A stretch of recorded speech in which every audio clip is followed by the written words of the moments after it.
کے لیے اکٹھے ہیں، ان کا تعلق اسی خدا کے پیغمبر صلی اللہ علیہ وسلم کی اہل بیت اطہار کے ساتھ، آپ کی اولاد کے ساتھ تعلق ہے۔ اور تب تک ہماری نماز مکمل نہیں ہوتی جب تک ہم اللہم صلی علی سیدنا محمد کہنے کے بعد وعلی آل سیدنا محمد نہ کہیں، نماز نہیں ہوگی۔ آل کو نکالیں گے، نماز نہیں ہوگی۔ آل کے ساتھ محبت فرض کر دی گئی ہے،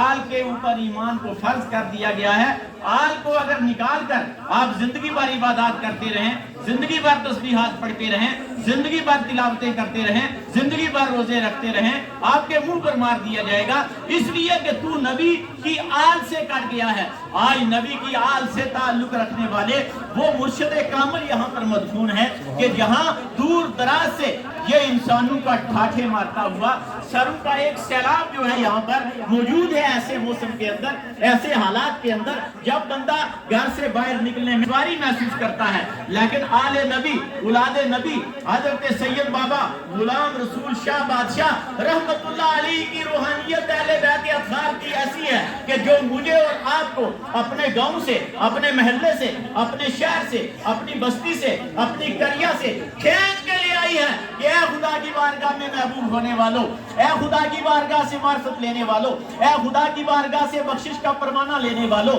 اے میرے جد کریم، میرے نانا کی شفاعت حاصل کرنے والوں، دوڑ کے آ جاؤ، آؤ میرے آستانے کے اوپر تاکہ رسول تمہارے ساتھ راضی ہو جائیں، اللہ تمہاری خطاؤں کو معاف فرما۔ اللہ نے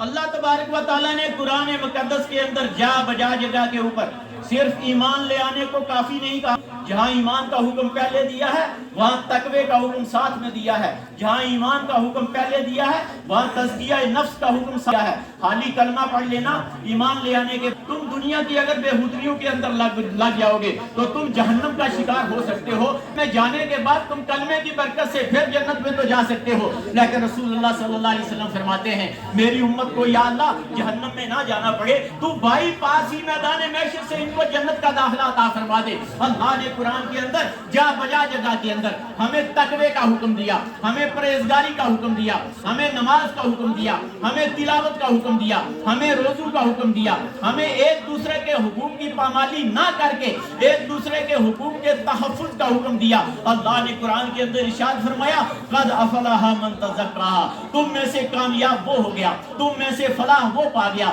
تم میں سے رب کے نزدیک وہ کامیاب ہو گیا۔ یا اللہ کون کامیاب ہو گیا دنیا کے اندر؟ کون کامران ہو گیا؟ کون تیری معرفت کو حاصل کر گیا؟ کون تیرے حبیب پاک صلی اللہ علیہ وسلم کی شفاعت کا مستحق بن گیا؟ اللہ فرماتا ہے قد افلح من تزکا، جس نے اپنے نفس کا تزکیہ کر لیا، جس نے اپنے دل کو پاک کر لیا، جس نے اپنے قلب کو صاف کر لیا، اللہ فرماتا ہے تم میں سے وہ بندہ ایسا ہے جو فلاح پا گیا،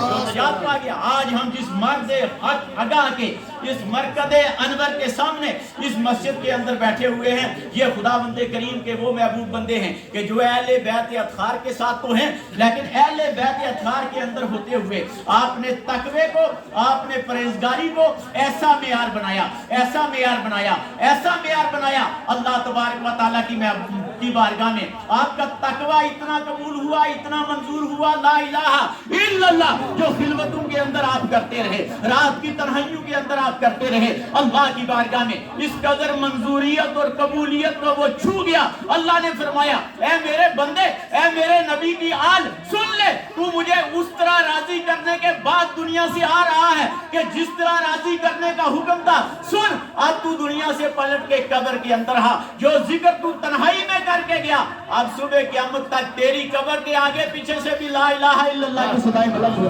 نعرہ تکبیر، نعرہ رسالت، نسل کے اعلی حضرت۔ پتہ یہ چلا کہ یہ صوفیہ اکرام کی قبریں ہمیں تعلیم دے رہی ہیں کہ خالی سوکھے نعرے لگانے سے نجات نہیں ہوتی ہے۔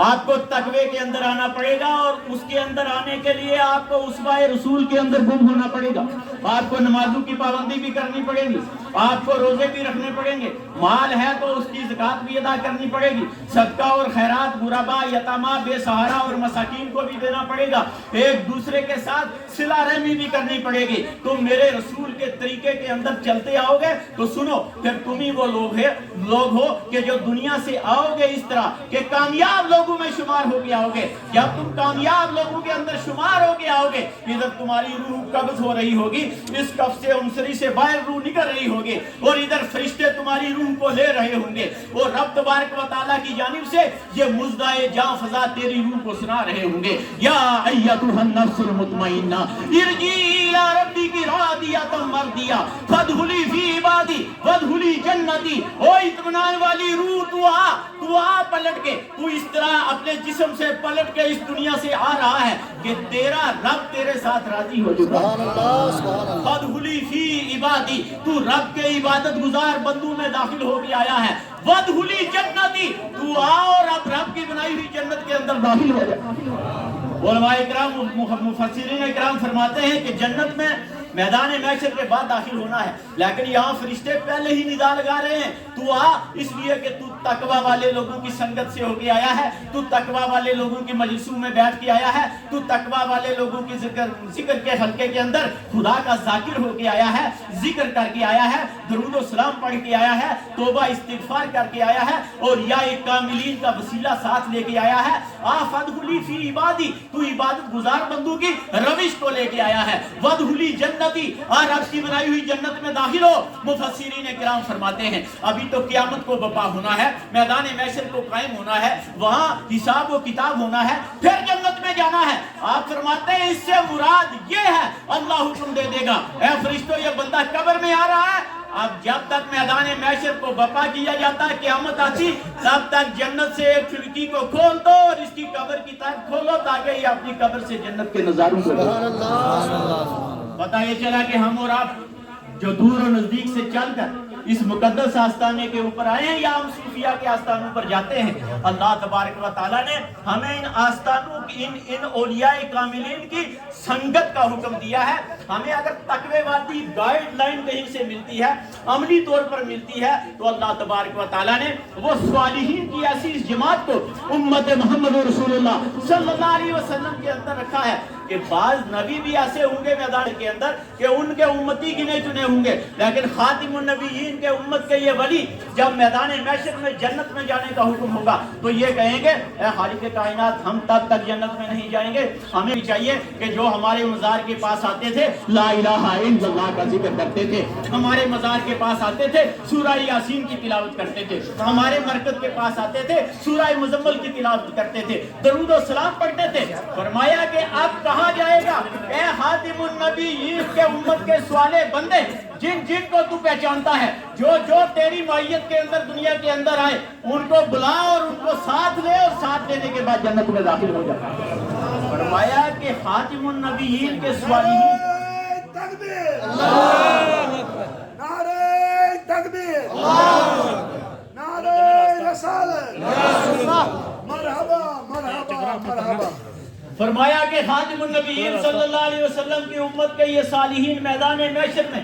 اس طرح چلیں گے، ان کے اندر ایسے ہزاروں اور لاکھوں کے قافلے بھی بعض کے پیچھے ہوں گے، بعض کے پیچھے ہزاروں کے قافلے ہوں گے۔ انبیاء صادقین بھی پکار اٹھیں گے کہ یہ کون سا نبی جا رہا ہے جس کی اتنی امت اس کے پیچھے جا رہی ہے؟ آواز آئے گی یہ کوئی نبی نہیں جا رہا ہے، یہ خداوند کریم کے آخری نبی کا امتی ولی اللہ جا رہا ہے، یہ اس کے ماننے والے، اس سے دنیا سے جانے والے، اس کے بعد اس کی قبر کے پاس آ کر توبہ کرنے والے، استغفار کرنے والے، رب سے معافیاں مانگنے والے، کلمہ طیبہ لا الہ الا اللہ کا ذکر آ کے کرنے والے، دعاؤں میں شامل ہونے والے، یہ وہ لوگ جا رہے ہیں جو آگے امیر بن کے جا رہا ہے۔ یہ بابا سید غلام رسول شاہ بادشاہ نیوچوی جا رہا ہے، یہ پیچھے ان کے ماننے والے جا رہے ہیں۔ یہ شان میدان قیامت کے اندر جو ہے خاتم النبیین کے امتیوں کو حاصل ہوگی. سب کہہ دیں سبحان اللہ. یہ انبیاء سابقین پکار اٹھے تھے جب اللہ نے ہماری اور آپ کی شان کو بیان کیا تھا